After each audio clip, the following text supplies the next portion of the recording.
in the heart of a rain-slicked city where the rich stay hidden behind mirrored glass and the working class fights for every dollar, fate throws a curveball that no one sees coming. Lena Morgan, a sharp-witted waitress juggling double shifts and overdue bills, saves a stranger from a deadly accident, just another good deed in a long line of sacrifices. But this man isn't just another pedestrian. He's Ethan Blackwell, a reclusive billionaire testing humanity under disguise before launching the biggest philanthropic venture of his life. Grateful and intrigued, Ethan hides his identity and steps into Lena's world.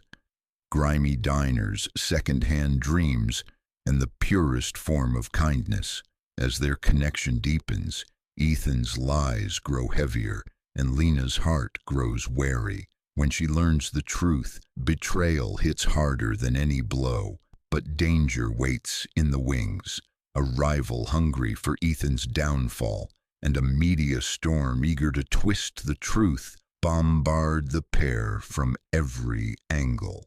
As Lena fights for what's right and Ethan risks everything to win her back, one thing becomes clear. This wasn't a chance encounter. It was destiny with a twist. Rain hammered the cracked windows of Rudy's diner like nature had a vendetta. Inside, the clatter of cutlery and the hum of the fluorescent lights were the only signs of life. It was nearly midnight, and the last two customers had just left, leaving Lena Morgan alone with the smell of burnt coffee and lemon-scented disinfectant.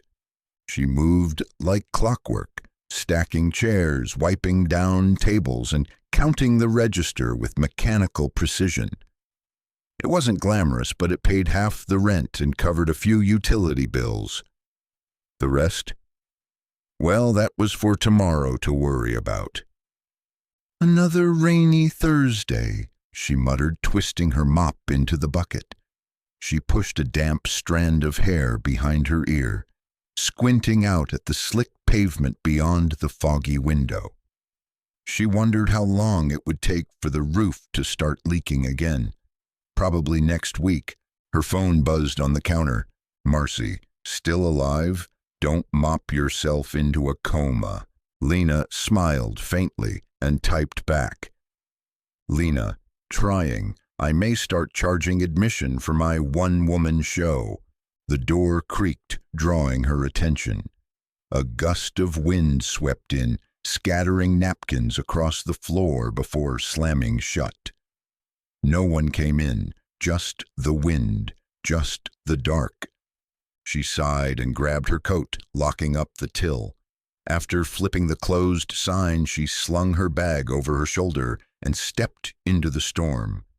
The city smelled of damp concrete and exhaust, and streetlights flickered like dying stars.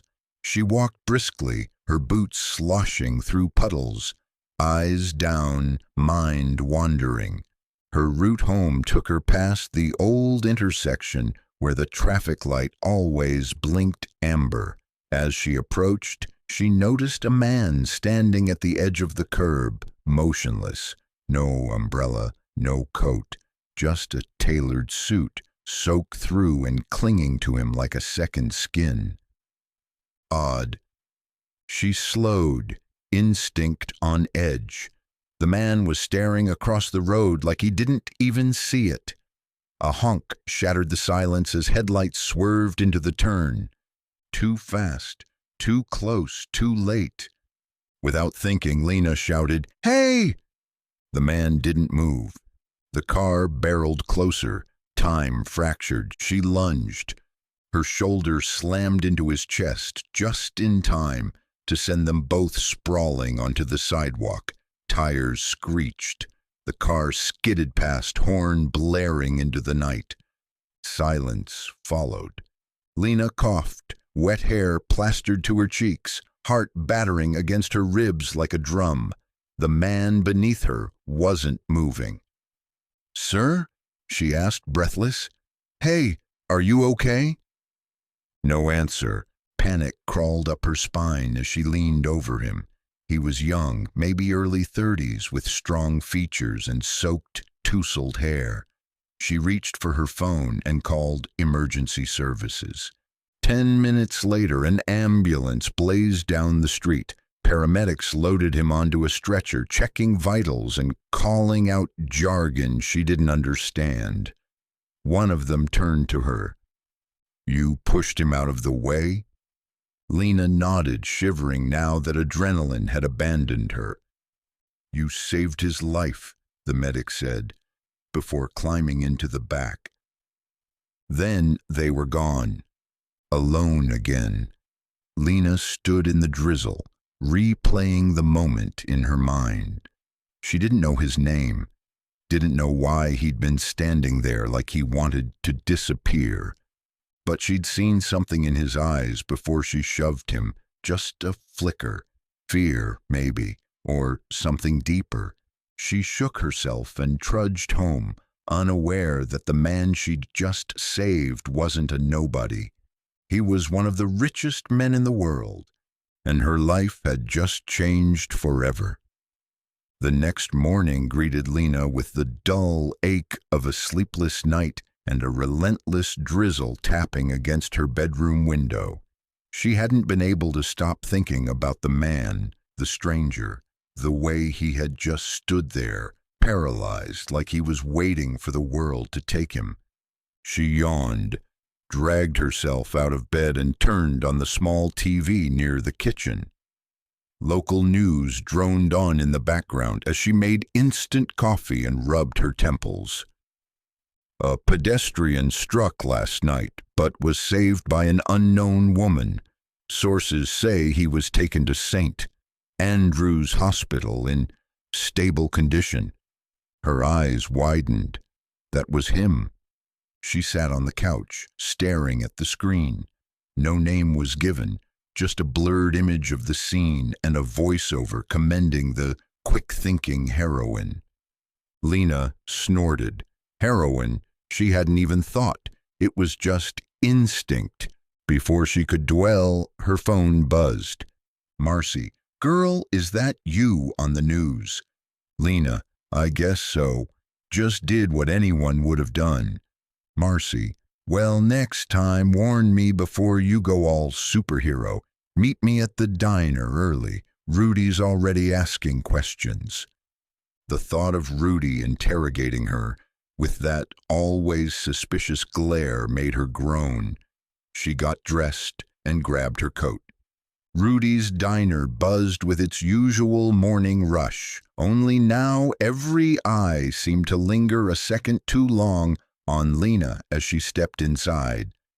"Hey, hero!" one of the regulars called out. "Save anyone else today?" She managed a weak smile. Marcy, already behind the counter, grinned at her like a cat who knew something juicy. "You're famous," Marcy said, pouring coffee. "Well, sort of. Local news famous." "Please don't." "Too late. You might want to check the tip jar. It's already double what we usually make before noon."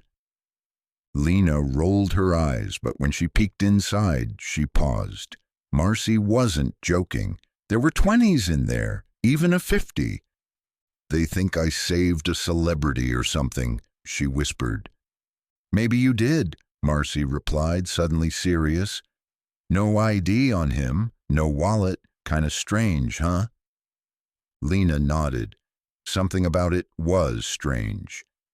Rich-looking guy, alone in the rain, without identification. Either he was mugged or he didn't want to be found. And that made her uneasy. She was about to speak when a courier walked into the diner, holding an envelope. "Delivery for Lena Morgan." Lena blinked. "That's me." He handed her the envelope and left. It was heavy, made of thick cream-colored paper and sealed with gold foil. Inside was a single note, handwritten in elegant cursive. "Thank you for saving my life. I won't forget it." There was no address. No signature beyond the initial. No clue who he was. But Lena had the sinking feeling this wasn't the last time she'd hear from him. 2 days passed with no updates, no more news. No mystery man magically appears at the diner. Just endless coffee refills, rude customers, and aching feet. Lena had convinced herself it was over, just a weird one-time incident. Until he walked in. It was early afternoon and a lull had settled over the diner. The bell above the door jingled softly and Lena looked up from the coffee pot and froze. It was him. He wore jeans, a dark hoodie, and aviator sunglasses. But she knew that face. She'd seen it under streetlights, bleeding and rain-soaked. He slid into a corner booth, removed his sunglasses, and looked directly at her. Her heart tripped. Slowly she approached, coffee in hand. "You look better dry," she said before she could stop herself. A faint smile tugged at his lips. "Thanks to you." She set down the coffee. "You didn't leave a name." He stirred the drink with his spoon. "It's Ethan." She frowned. "Just Ethan?" He hesitated, then nodded. "For now." Lena crossed her arms. "So, Ethan. Why the mystery? Why no ID that night?" He looked down, then back at her with a solemn gaze. "I was going through something. I needed to disappear. I didn't expect to almost die doing it." She didn't press further, but she didn't sit down either. "Why come here?" "I remembered your name," he said simply, "and I needed to thank you properly." "Well, you already did," she replied, "with the envelope." "I'd like to do more." Lena raised an eyebrow. "Like what?" "Buy the diner." He chuckled. "Number just a meal." "On me. I work here." "Then have dinner with me somewhere else." Her breath caught slightly. Was this a pickup line or guilt-fueled gratitude? She didn't know, but something in his voice, low, sincere, kept her from dismissing him outright. "I'll think about it," she said.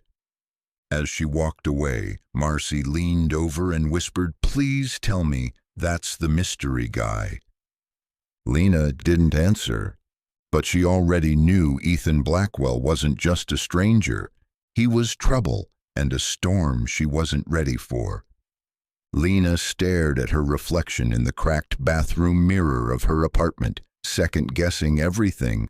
Her hair, her choice of outfit, a simple navy dress with a jean jacket, and most of all, her decision to say yes to dinner with a man she barely knew. A man who just happened to appear out of nowhere. A man she saved. A man who had something to hide. Still, she couldn't shake the feeling that he wasn't dangerous. Troubled maybe, complicated definitely, but not dangerous. She grabbed her phone, checked the time, and headed out. Ethan had offered to meet her at a small, out-of-the-way Italian place, just outside the downtown district. Quiet, no paparazzi, no curious eyes, the kind of place you go when you want privacy. She arrived 5 minutes late. He was already there, dressed in a dark shirt and blazer, seated at a candlelit table near the window. When he saw her, he stood. His smile was small, cautious, but genuine. "You came," he said.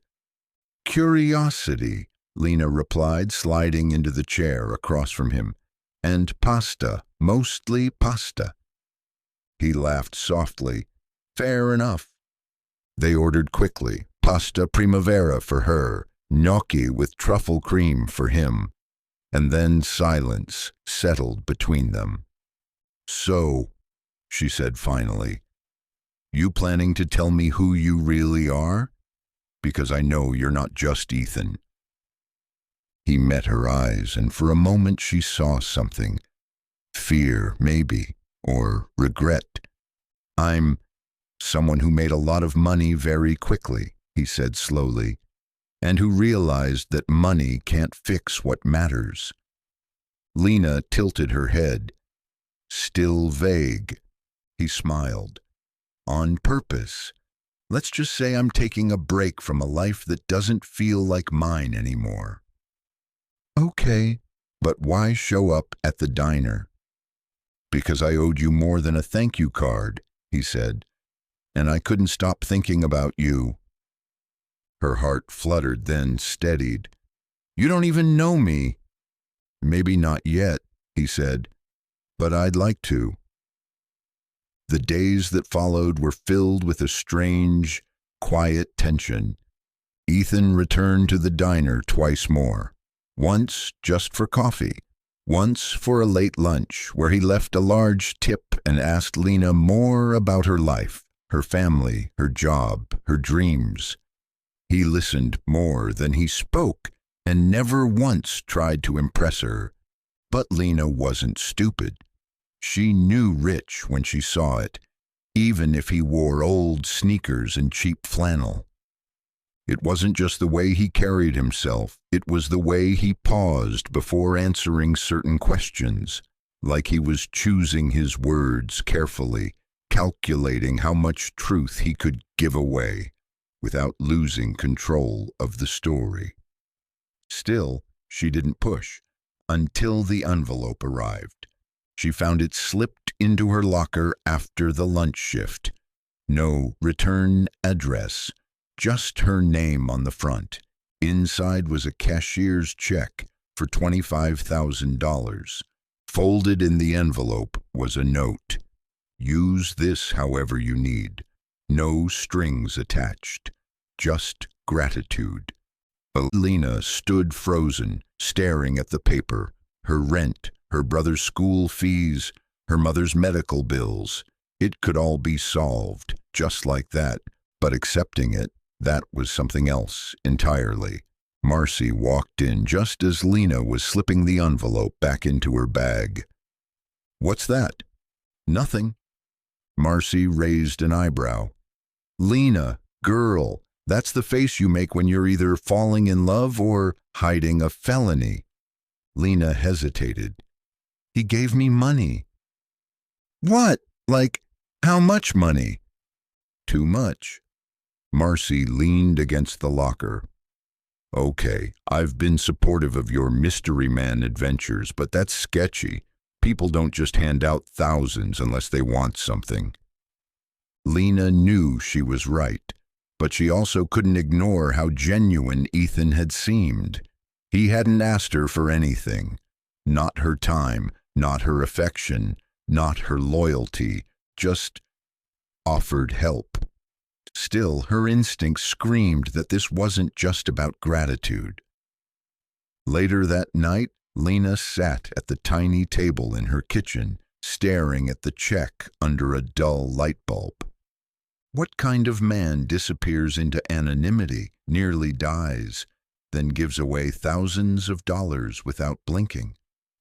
A man with a secret, a man who was far more than he claimed to be, and if she wasn't careful, he might rewrite everything she thought she knew about her world and herself. Lena made up her mind at dawn. She returned the check, wrapped in an envelope with a handwritten note, short, firm, final. Ethan, thank you, but I can't accept this. Whatever your reasons, I don't want to be paid for doing what was right. Lena, no flourish, no emotion, just the truth. She didn't want charity from someone who refused to be honest. She waited until after her shift, then walked the few blocks to the hotel Ethan had casually mentioned during one of their conversations. A quiet boutique place near the edge of the city, small enough to be off the radar, luxurious enough to cost more than her monthly salary. She asked the concierge if Ethan was a guest. The man shook his head. I'm sorry, I don't believe we have a guest by that name. She described him, The dark hair, the careful speech, the calm eyes. Still, nothing. Back on the sidewalk, Lena looked up at the building. If he was staying here, he was doing so under another name, a false one. It left her with a chill.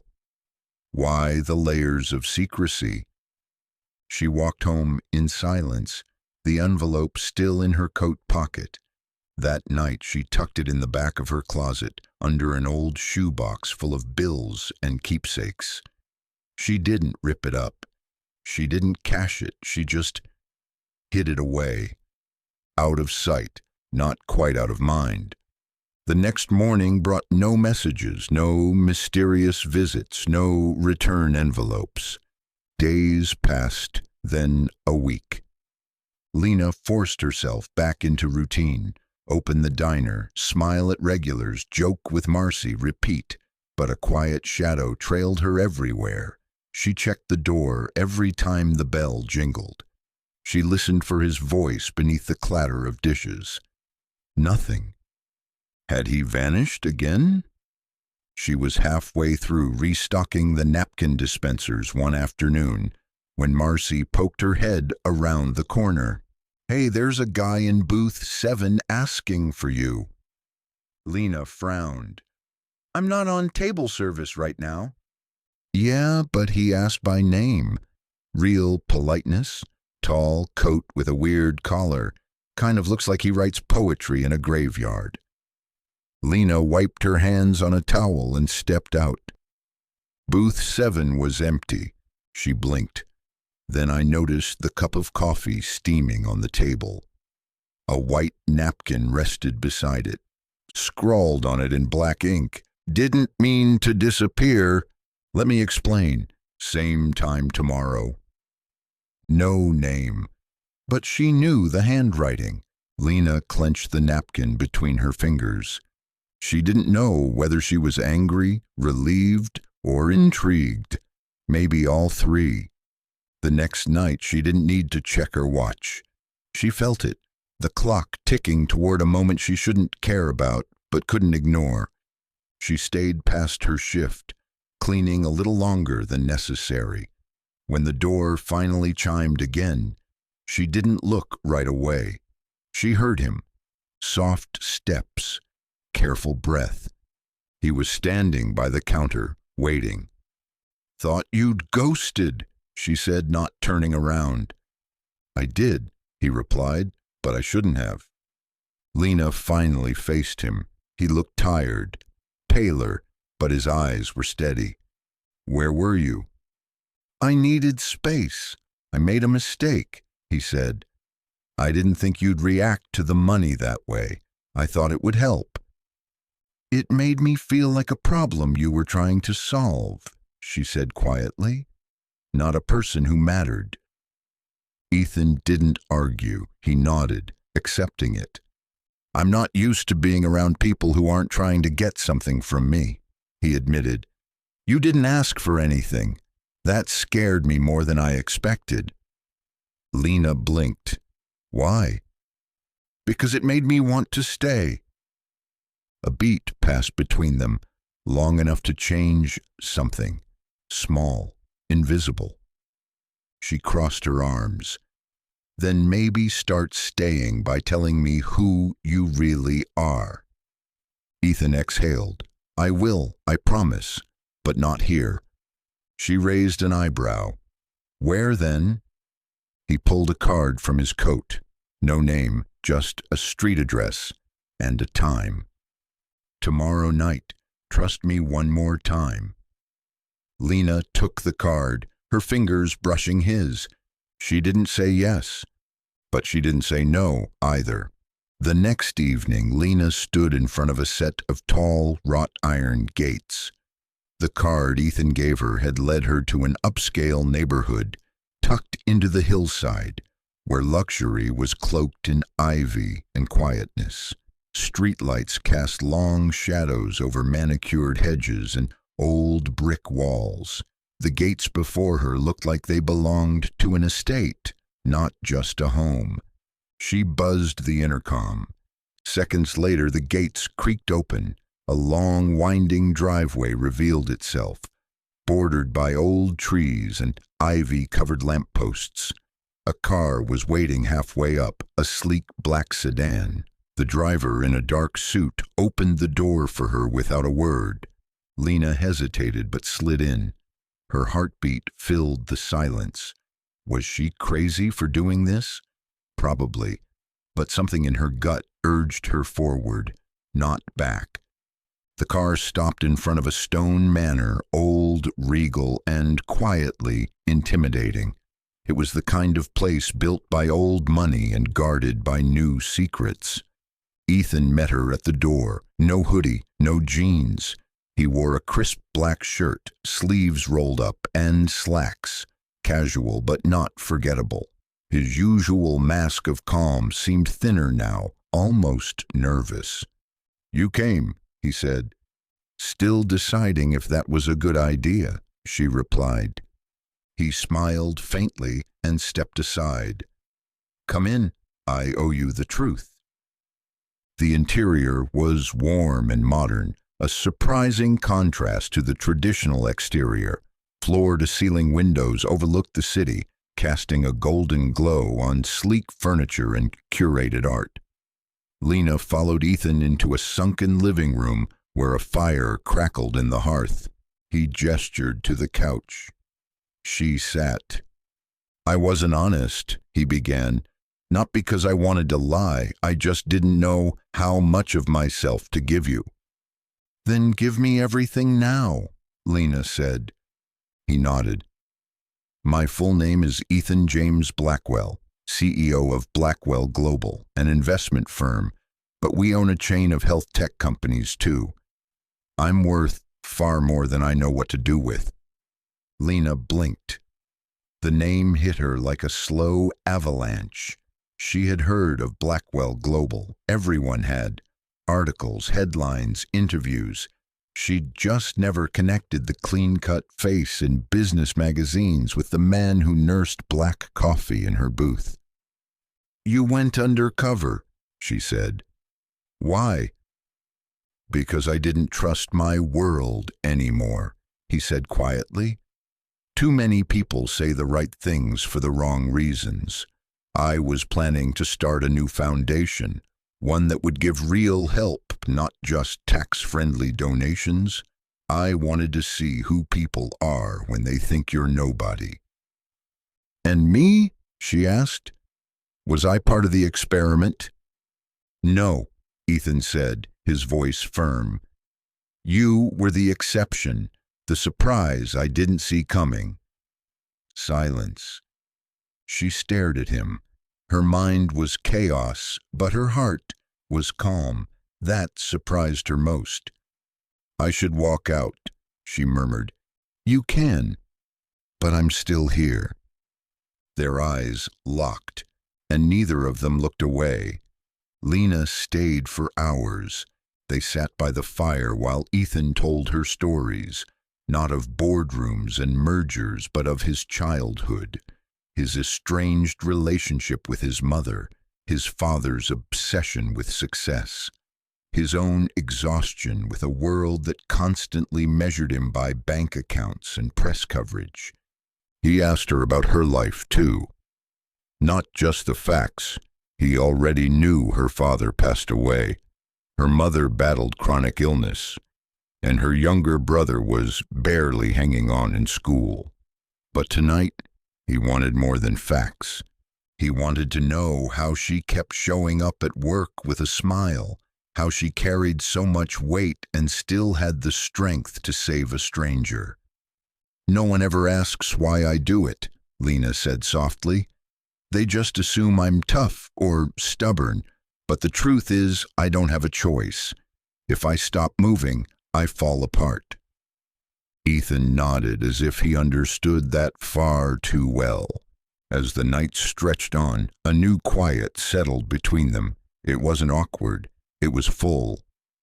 "I never thanked you properly," he said. "You tried, with a check." "Not the right way," he said. He stood and stepped closer. "Let me try again." His hand brushed hers, tentative. She didn't pull away. The kiss that followed wasn't rushed. It wasn't desperate.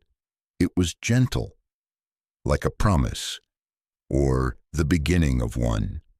The next morning, Lena woke to a house she didn't belong in. She hadn't stayed the night. She couldn't. But Ethan had walked her out to the gate, kissed her again under the rising moon, and watched as she disappeared down the hill, like a dream he didn't want to wake from. Back at the diner, reality snapped back into place. Marcy was waiting with a smirk and 2 coffees. "You've got that look," she said, "the one that says you either made out with a prince or punched a rich guy in the face." Lena sipped the coffee. "Maybe both." Marcy gasped. It was him. Lena sat down at the prep table. "Ethan Blackwell, that's who he is." Marcy's mouth dropped open. "Ethan Blackwell. Billionaire, mystery man, investment tycoon." Lena nodded. "He told me everything." Marcy let out a low whistle. "Girl, you really know how to pick 'em. So now what?" "That's the part I'm figuring out." Before Marcy could respond, Rudy stepped out of the back office with his phone in hand. "Lena," he said, holding up the screen, "why is your face on some gossip site?" Lena's blood turned to ice. She snatched the phone. The headline read, "Blackwell's Secret Flame, Mystery Waitress Spotted with Billionaire Heir," and below it, her photo. Not from the diner, from the estate gate. The storm she feared had found her, and it was just beginning. Blackwell's Secret Flame, Mystery Waitress Spotted with Billionaire Heir. There she was, fuzzy but unmistakably her, standing outside the gates of Ethan's estate. The photo captured her laughing, his figure visible in the background, stepping out from the shadows.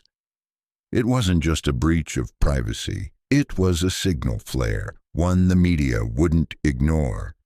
She rushed into the diner only to be intercepted by Rudy, phone in hand.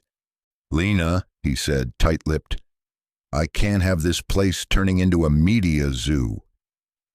"I didn't mean for this to happen," she stammered. "I know," he said, "but if cameras show up, I'll have to ask you to take time off. No hard feelings." Her phone buzzed.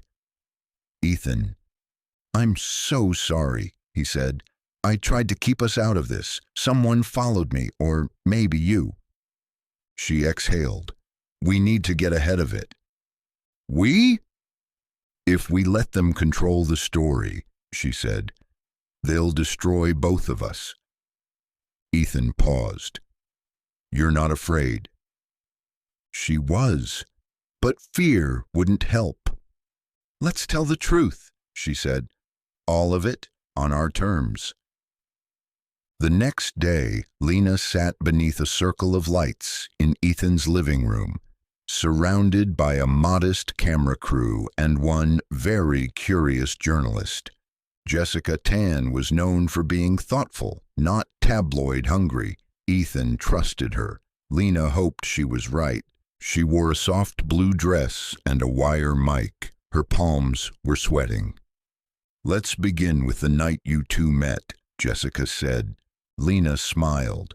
"It was raining. I was closing up at work. I saw him standing in the road. He wasn't paying attention. I pushed him out of the way."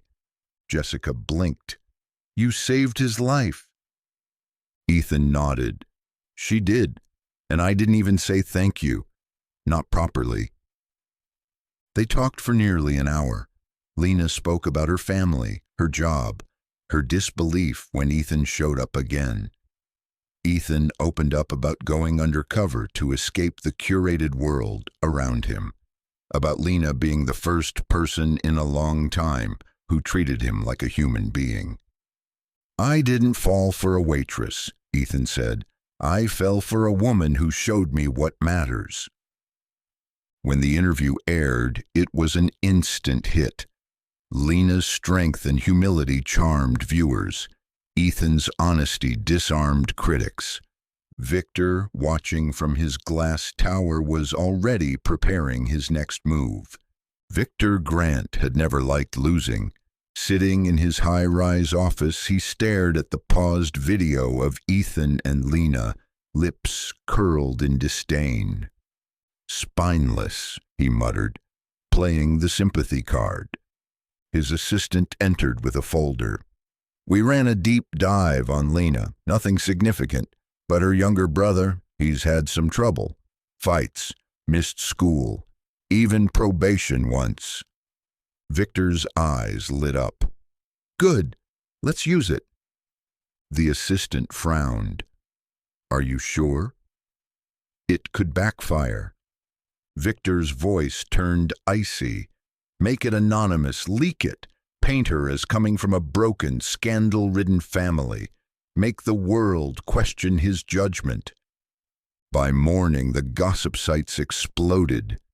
"Billionaire's girlfriend hiding troubled past," the headlines read. Twisted truths about Lena's family, her brother's mistakes, her mother's illness. Lena stared at her phone in horror. "They're going after my family," she whispered. Ethan's jaw clenched. Victor crossed a line. He called a lawyer, then another. By evening, he had a small war room assembled. "This is war," he said. "We're fighting back." "How?" Lena asked. He looked at her. "By giving them everything." The answer came from an unexpected source. Ethan's mother, Helen Blackwell, arrived without warning. Dark sunglasses, crisp designer coat, and regret written on her face. "We need to talk," she said to Ethan. Lena gave them privacy, but watched from the landing above, sensing history unfolding. Later that evening, Ethan sat beside her, heavier somehow. "My father didn't build everything the right way," he said. "There were offshore accounts, shell companies, and my name is tied to some of them." Her breath caught. "But you were a teenager." "It doesn't matter. Victor has the files. He'll twist them to look like I'm still involved, like I'm benefiting from price gouging on medical equipment." Lena touched his hand. "Then we beat him to it. We show the truth. Every part of it." "You'd stand by me, even if it makes you a bigger target?" "I'd rather stand with you in a storm than pretend nothing ever mattered." He didn't say anything. He just kissed her hand. And then they got to work. The second interview aired 3 days later. This time, Ethan sat alone on camera with a binder in his lap. He didn't deny his family's past. Instead, he laid it bare. Offshore transactions, boardroom conflicts, and his decision to walk away from that legacy. Then he made the announcement that rocked the financial world. "I'm transferring 10% of Blackwell Global's shares into a permanent public trust, managed independently. Its first directive: healthcare aid, education, and small business grants, starting in Lena Morgan's neighborhood." The response was immediate and overwhelming. Messages of support poured in. Donations surged to the trust before it had even launched.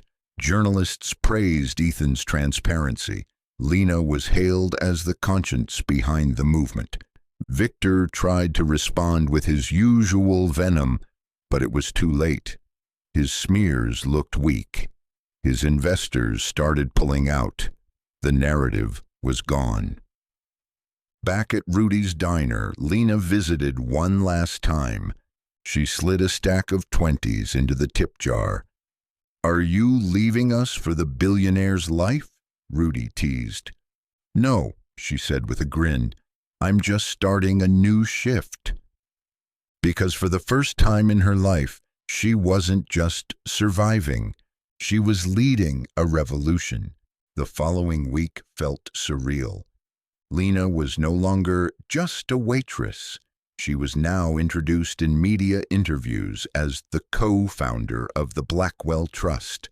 Her face was recognized on the street, and while some days brought admiration and handshakes, others brought whispers and stares.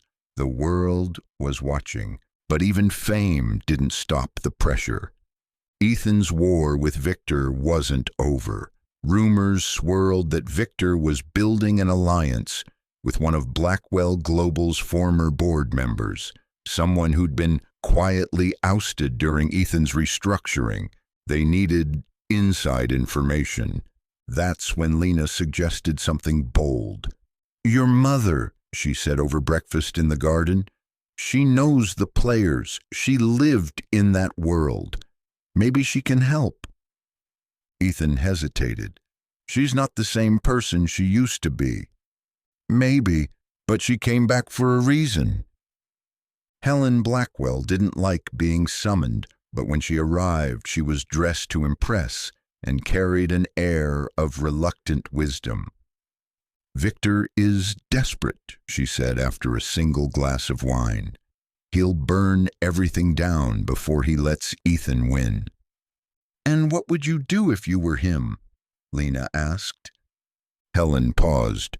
"I'd find the cracks in your foundation, and I'd use someone close to you to drive them wider." That night, Ethan and Lena made a list of everyone who'd been close, every potential leak, every forgotten name. The betrayal wouldn't come from a stranger. It would come from someone they once trusted. The Blackwell Trust's first major public fundraiser was scheduled at the Fairmont Grand, a glittering hall atop a skyscraper overlooking the city. The guest list included politicians, philanthropists, celebrities, and business giants. Lena had never owned a gown before, let alone worn one worth more than her car. She stood in front of the mirror, breathless. The dark emerald silk hugged her figure like it had been sewn from moonlight and secrets. Ethan, in a charcoal suit, walked in and paused. "You look like everything they never deserved to see," he murmured. She smiled. "Let's give them a show." But behind the glamour was a high-stakes mission. They knew Victor would attend. They hoped his ego would demand it. Halfway through the night, Ethan spotted him, glass in hand, smirk firmly in place, but he wasn't alone.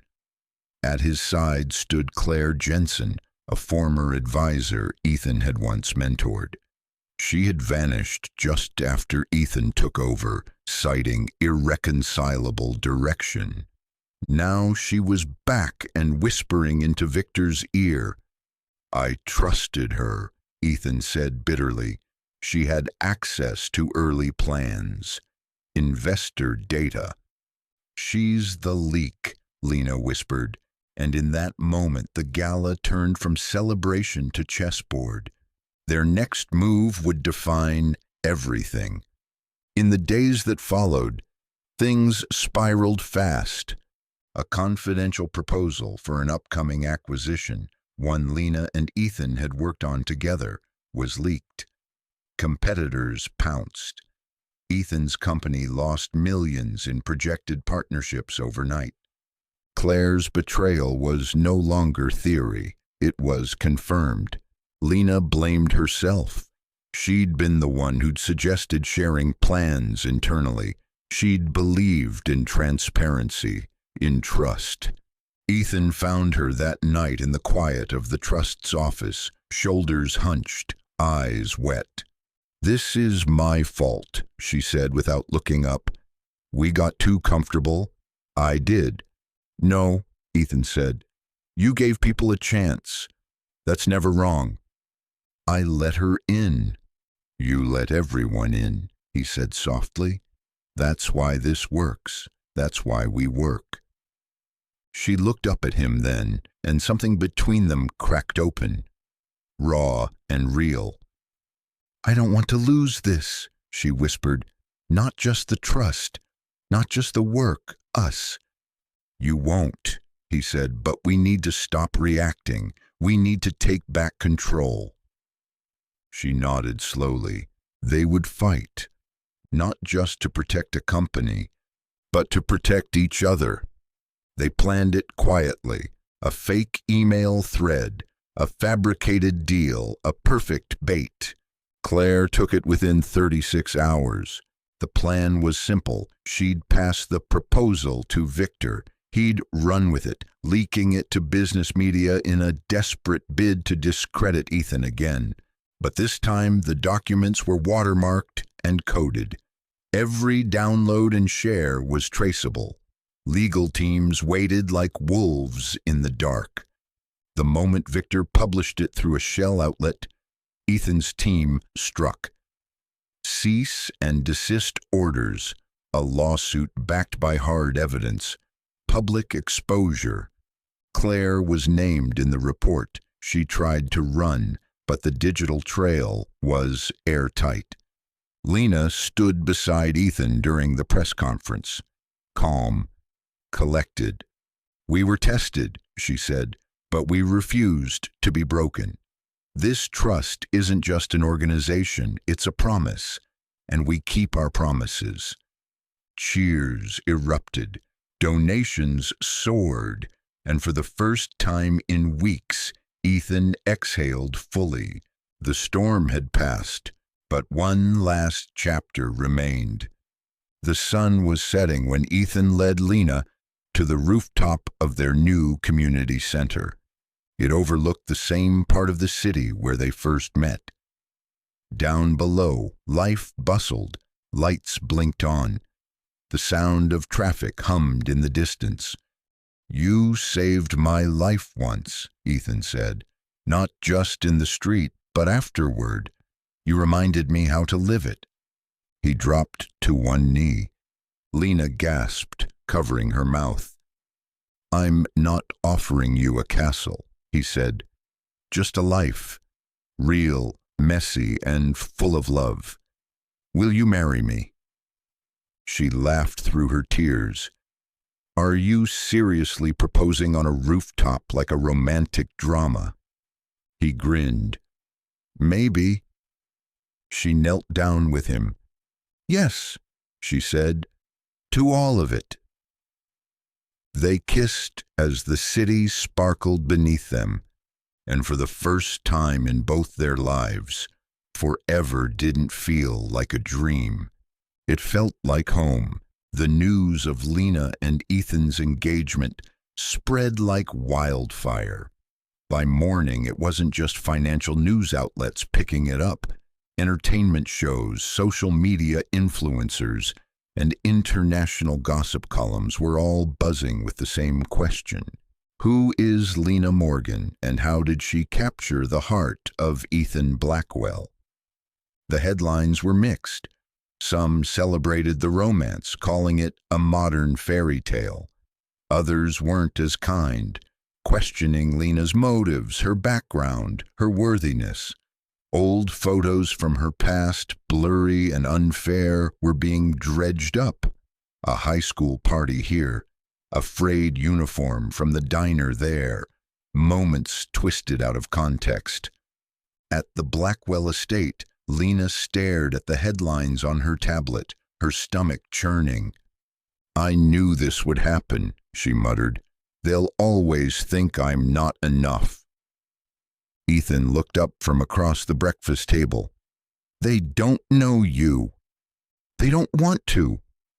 He reached over and gently closed the tablet. "Then let them talk. We've got work to do." Lena tried to focus, but the noise clung to her. Even at the trust's office, whispers followed her. Some staff looked at her differently now, not cruelly, but curiously, like she had changed somehow, simply by saying yes. "Do you regret it?" Ethan asked quietly that evening as they sat curled up on the couch. She leaned into him. "Never. didn't expect it to be this loud. "Then let's turn the volume down," he said. "Let's leave the city for a few days. Reset just us." Lena smiled. "Like a honeymoon before the wedding." "Exactly. Call it a prelude."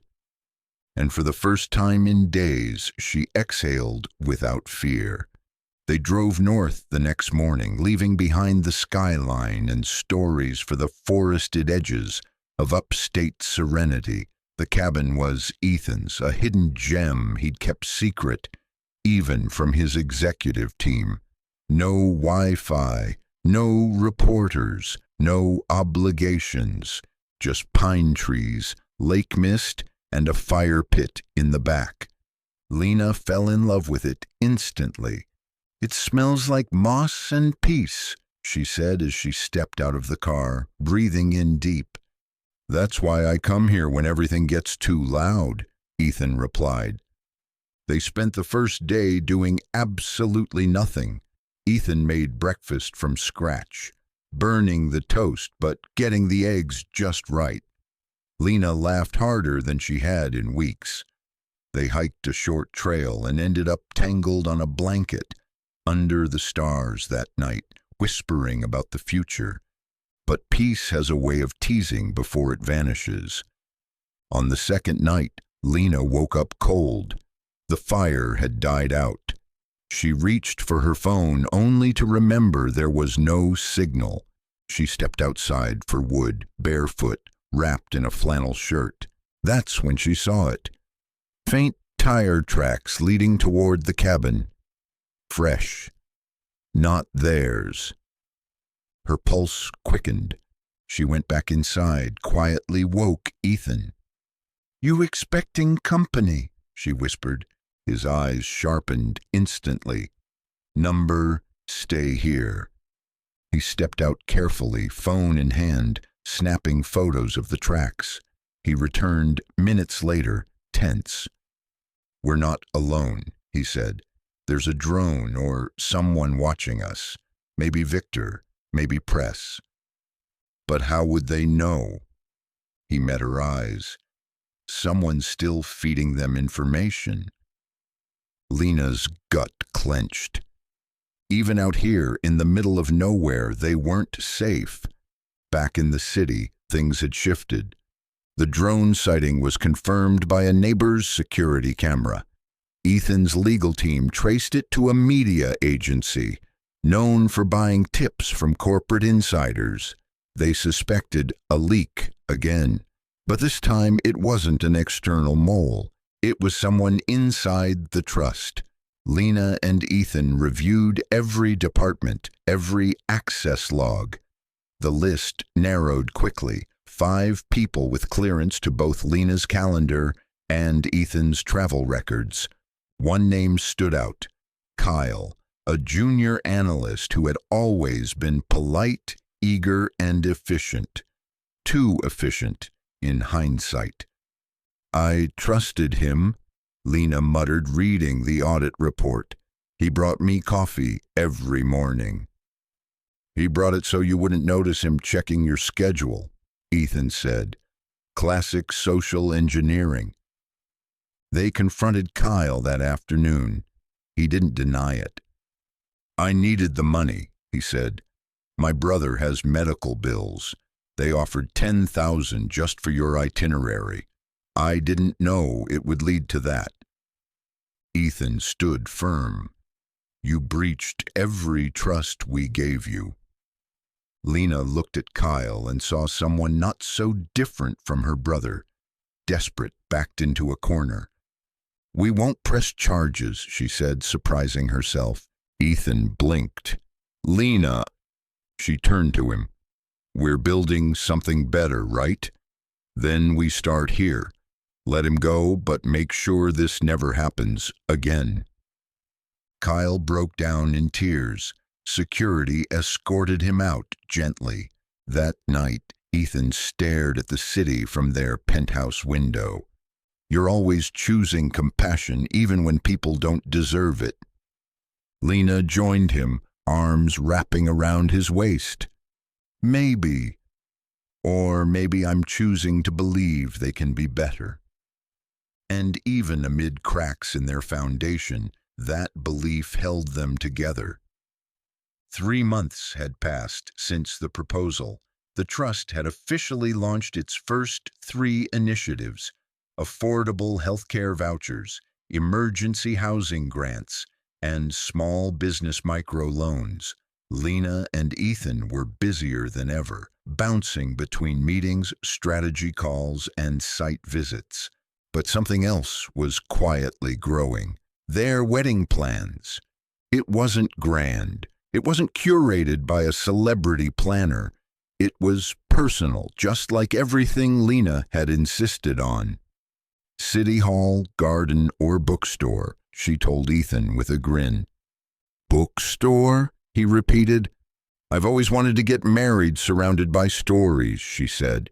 Happy endings, tragic beginnings, everything in between. He smiled. Bookstore it is. They reserved a converted library downtown, vaulted ceilings, stained glass windows, and wooden beams that felt like they held centuries of whispered promises. Marcy was chosen as maid of honor, with Alex, Lena's younger brother, serving as best man in a twist that made everyone smile. Even Helen, Ethan's once distant mother, helped. She offered a vintage veil from her own wedding, softened with time and forgiveness. It was small, only 50 guests, no press. But as the pieces fell into place, Lena felt something odd brewing beneath her ribs. Fear, not of marrying Ethan, but of letting her guard down completely, because for the first time in her life, everything was going right. And that scared her more than chaos ever did.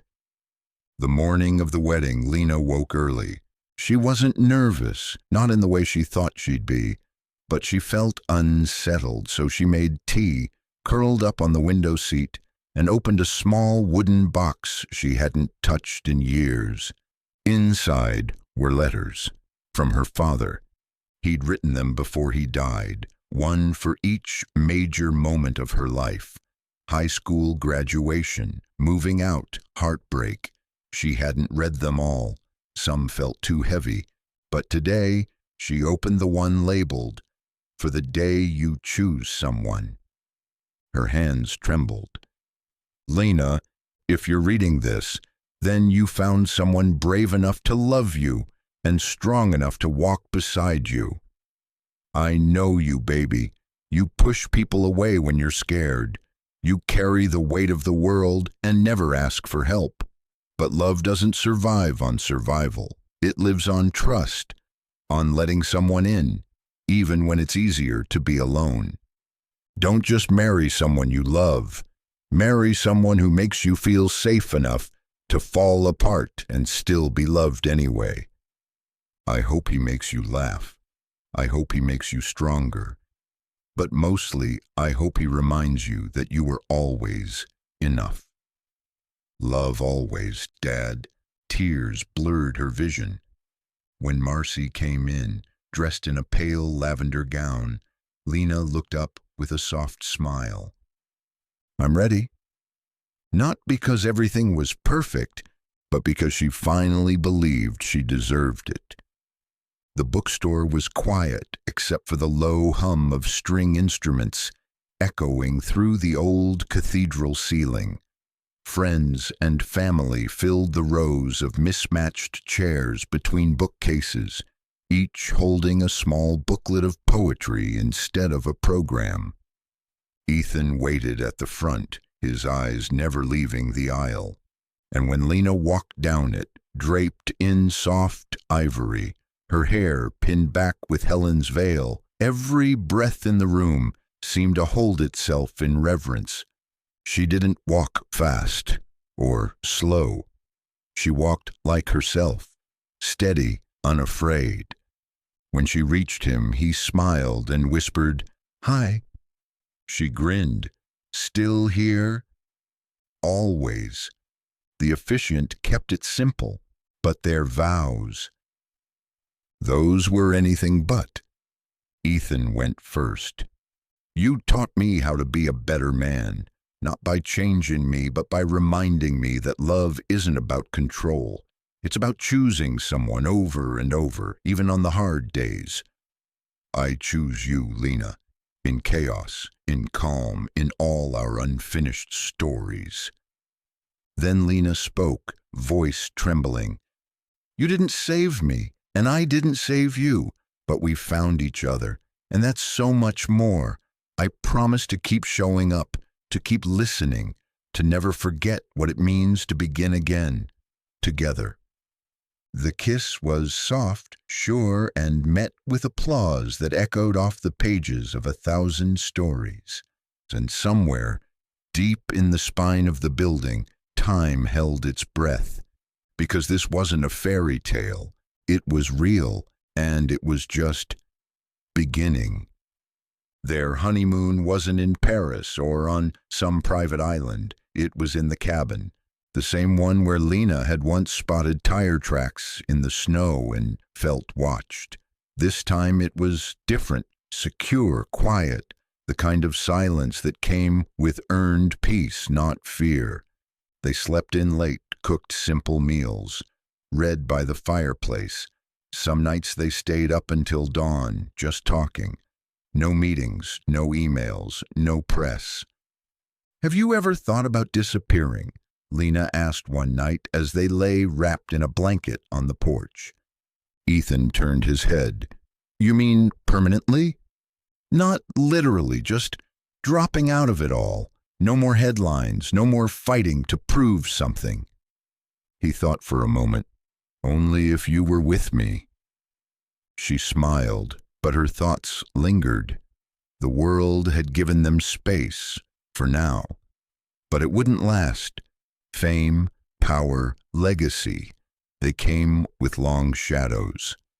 3 days into the honeymoon, Ethan's phone buzzed. A satellite emergency channel. It had been set up to only ring under one condition, internal crisis. He picked it up, pale. What's wrong? Lena asked, sitting up. He met her eyes. There's been a data breach at the trust. Just like that, peace was over.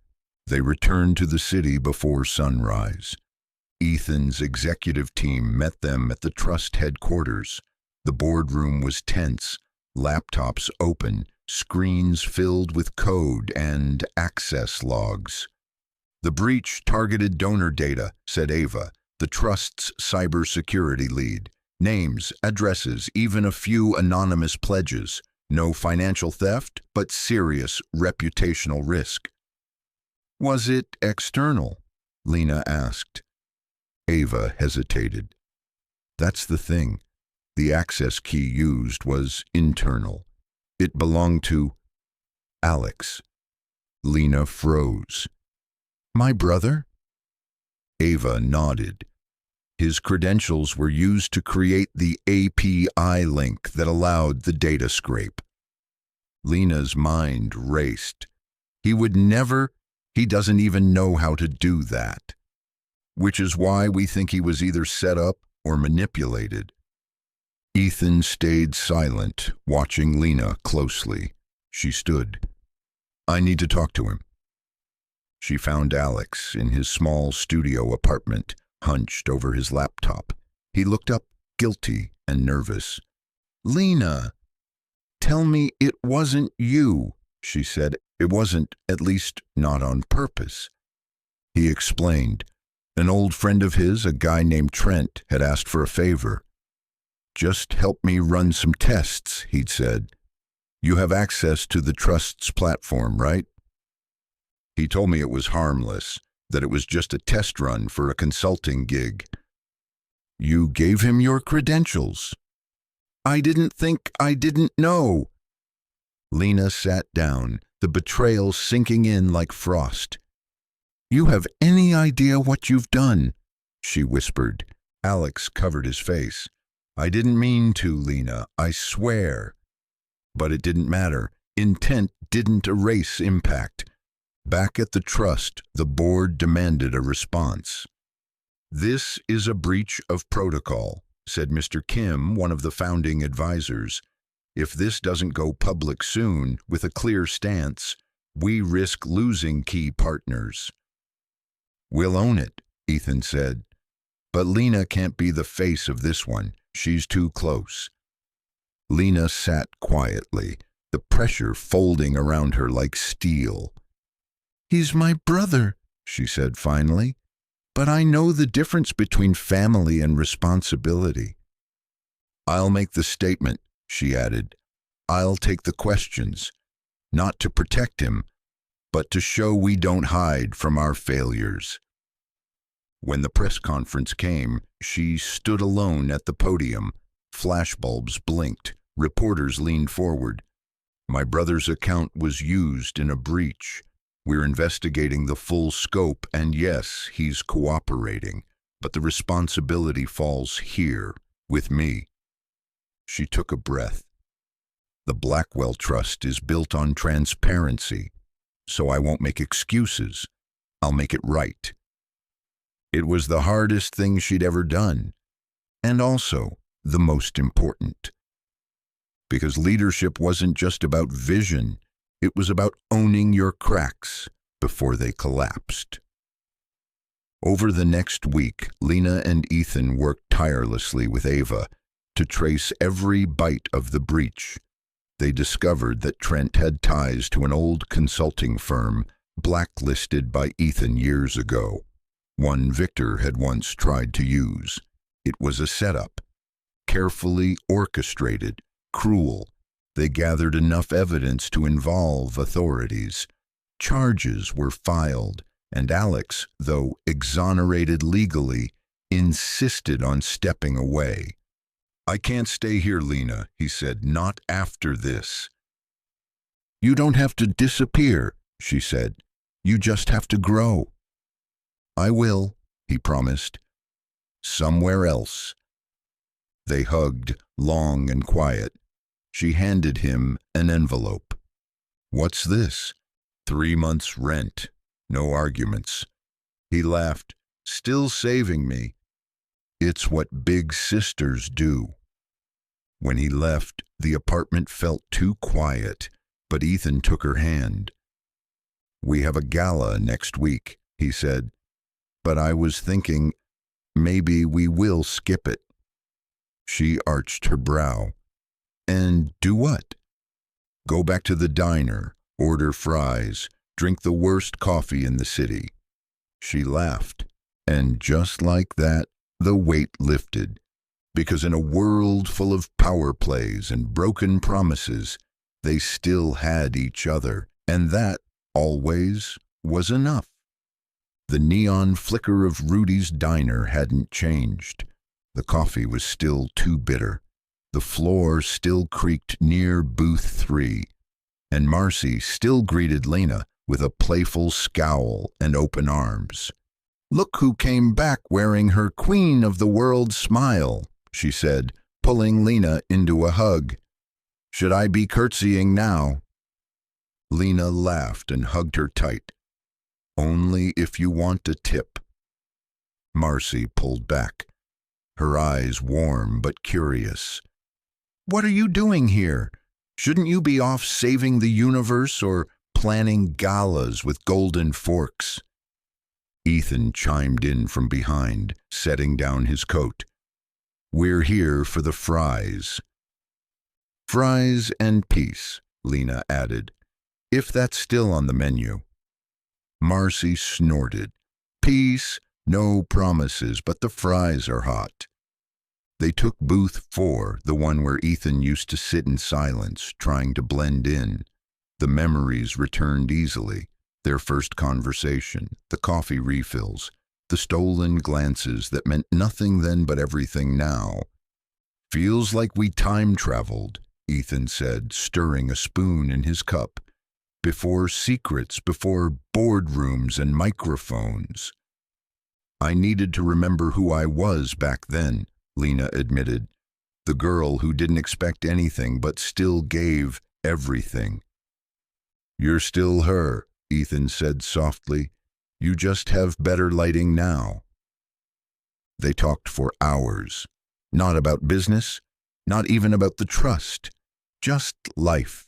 Favorite movies, future plans, the small things they missed in the noise of success. Marcy eventually joined them, dragging over a chair and recounting how a food critic came in last week and tried to pay with exposure. It was ordinary, it was healing, and as they left, a young waitress they didn't recognize called out, "Thanks for coming in. I love what you two are doing with the trust." Lena turned, surprised. The girl smiled shyly. "I applied for a grant. My mom's clinic just reopened. You helped us." Ethan looked at Lena and whispered, "Maybe we didn't change the world, but we changed hers," she finished, "and sometimes that was more than enough." A month later, the Trust hosted its largest town hall to date. Rather than a press event or luxury venue, they chose a local high school gymnasium. Folding chairs, paper banners, and free lemonade. It was open to everyone, donors, critics, volunteers, and most importantly, the people the Trust aimed to serve. Lena walked the floor before it began, notebook in hand, heart full. She stopped at booths run by youth mentors, clinic directors, and food co-op leaders. She asked questions, listened, took notes, not just because it was her job, but because it was her calling. At the back of the gym, a mural stretched across the wall, dozens of handprints from grant recipients surrounding the quote Lena had shared at her first speech months ago. "Hope isn't a gift, it's a practice." Ethan joined her, buttoning his sleeves. "You ready?" "I was born ready," she said. Then she paused. "But nervous, too." He grinned. "Good. Nerves mean you care." The gym buzzed with energy as the event began. When Lena took the mic, applause filled the space. Not the polite claps of a corporate gala, but the kind that came from real people who had seen real change. She didn't give a polished speech, she told stories about the single father who used a microloan to start a food truck, about the high school that reopened its music program after a surprise grant, about a diner waitress who once thought she had nothing to offer but discovered her voice could move mountains. None of this, Lena said, her voice thick, was done alone. We built it together. One risk, one decision, one person at a time. Ethan stepped up beside her, took her hand, and the crowd rose to its feet. Because the revolution wasn't just policies, it was people, and they were just getting started. 1 year later, Lena stood on a stage built in the middle of a park named after her father. It was the anniversary of the Trust's founding, and hundreds had gathered to celebrate, not just because of the programs, but because of the people behind them. Lena was no longer just the billionaire's wife. She was CEO of the Trust. She'd earned the title through grit, sleepless nights, and a relentless pursuit of doing the right thing. Ethan stepped down from daily operations to focus on mentorship and policy. They were partners, in love, in work, in impact. "I used to think legacy was something you inherited," Lena said in her speech, "but it's not. It's something you choose to build moment by moment." Behind her, a slideshow played photos of families whose lives had changed, some laughing, some crying, some working side by side in the very communities they once thought would forget them. Marcy opened her second diner with help from the Trust's entrepreneurship grants. Alex, now in a rehab technology program, had started speaking at schools about responsibility and redemption. Helen had donated her late husband's art collection to fund scholarships for inner-city youth. And Ethan, he still took Lena's hand every morning and whispered, "Still choosing you." After the event, they walked through the crowd like they always had, together. A little girl tugged on Lena's coat. "Are you the one who saved the man from the car?" Lena smiled. "Yes, that was a long time ago." The girl beamed. "Cool, I want to save someone someday too." "You will," Lena said, kneeling. "Start by being kind, then never stop."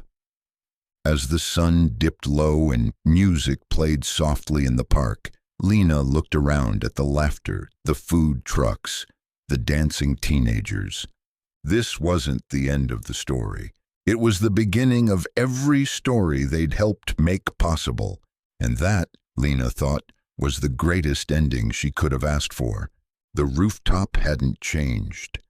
Same warm string lights, same skyline view, same echo of traffic below.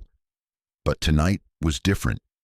Lena stood alone at the edge, wind brushing against her hair as she looked out at the city she'd once fought to survive in, and now helped transform.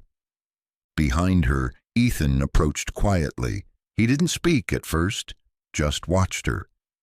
"You remember the night you proposed?" she asked, still facing the city. He stepped closer. "Of course, you were wearing that oversized flannel. I had no ring box. Just a question." Lena turned, her eyes soft. "You said you weren't offering a castle, just a life." Ethan smiled. "Still true. Still offering." She held out her hand.